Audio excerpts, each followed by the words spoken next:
Welcome to ராஜியின் நலபாகம். ஆட்டுக்குடல் கிரேவி தாங்க இன்றைக்கி பார்க்க போகிறோம். நல்ல காரசாரமாக எப்படி செய்கிறதுன்னு பார்க்கலாம் வாங்க. நான் ஒரு ஆட்டுக்குடல் எடுத்து அதை நல்லா சுத்தம் பண்ணிவிட்டு கட் பண்ணி எடுத்து வச்சுருக்கேங்க. நல்லா பொடி பொடியாக கட் பண்ணிக்கலாம். கொஞ்சம் க்ளீன் பண்ணுறது இது பெரிய ப்ராசஸ், ஆனால் டேஸ்ட்டு ரொம்ப நல்லாயிருக்கும். இப்போ இது ஒரு பக்கம் இருக்கட்டும். இதுக்கு 4 மீடியம் சைஸ் வெங்காயம் அதை நல்லா எடுத்து பொடியாக கட் பண்ணி எடுத்து வச்சுருக்கேன். 3 தக்காளி அரைச்சி நைஸாக எடுத்து வச்சுக்கலாங்க. இப்போ இதை ஃபஸ்ட்டு குக்கரில் இந்த போட்டியை சேர்த்துடலாம். 1 டம்ளர் அளவு தண்ணி சேர்த்துக்கலாம். அந்த கறி மூழ்கிற அளவு தண்ணி சேர்த்துக்கோங்க. இதுக்கு ஒரு 1/4 டீஸ்பூன் மஞ்சள்தூள், சீரகம் ஒரு 1/4 டீஸ்பூன், அது எல்லாத்தையும் ஒன்றா சேர்த்து கலந்து விட்டுருங்க. இதோட ஒரு 1/2 டீஸ்பூன் இஞ்சி பூண்டு விழுது அதையும் சேர்த்து ஒன்றா கலந்து விட்டுக்கலாம்.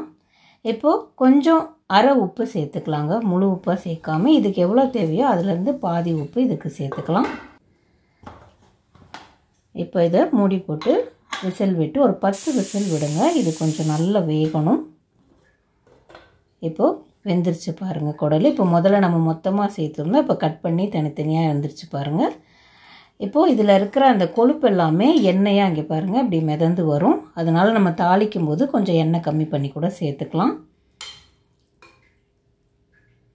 நல்லா குழஞ்சி வெந்துருச்சுங்க. இங்கே பாருங்கள். இது இப்போ இந்த மாதிரி நல்லா வெந்து சாப்பிடும்போது நமக்கு உடம்புக்கும் ரொம்ப நல்லது. இப்போ இது ஒரு பக்கம் இருக்கட்டும். கடாயில் ஒரு 4 டீஸ்பூன் எண்ணெய் சேர்த்துக்கலாம். சோம்பு ஒரு 1/2 டீஸ்பூன் சேர்த்துட்டு நல்லா செவந்ததும் வெங்காயத்தையும் சேர்த்துக்கலாம். வெங்காயம் நல்லா செவந்து வரட்டுங்க, நல்லா வதக்கணும். குடல் வயிற்று புண்ணுக்கெல்லாம் ரொம்ப நல்லதுன்னு சொல்லுவாங்க. மாதத்துக்கு ஒரு தடவையாவது சேர்த்துக்கோங்க. இதில் ஒரு 1/2 டீஸ்பூன் இஞ்சி பூண்டு விழுது சேர்த்துக்கலாம்.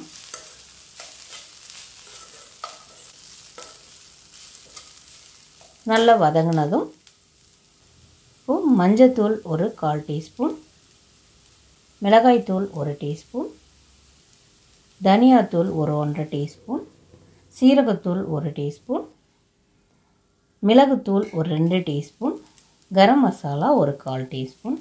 இது எல்லாத்தையும் ஒன்றா சேர்த்து பரட்டி விட்டுருங்க. இப்போ நம்ம அரைச்சி வச்ச தக்காளியும் சேர்த்துக்கலாம். அதையும் ஒன்றா சேர்த்து நல்ல எண்ணெய் பிரிஞ்சு வர அளவுக்கு கொஞ்சம் வதக்கி விடலாங்க. அந்த மசாலாலாம் கொஞ்சம் அந்த பச்சை வாசனை போய் எண்ணெய் பிரிஞ்சு வரட்டும். தக்காளியும் நல்லா வதங்கிடணும். இப்போ நம்ம வேக வச்ச போட்டியும் சேர்த்துக்கலாம். அதையும் எல்லாம் ஒன்றா சேர்த்து நல்லா கலந்து விடுங்க.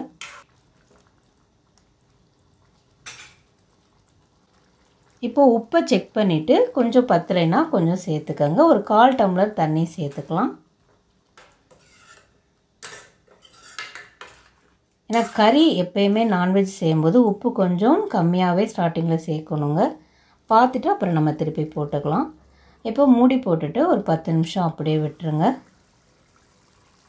பாருங்கள், நல்ல எண்ணெய் பிரிஞ்சு மேலே வந்திருக்கும்.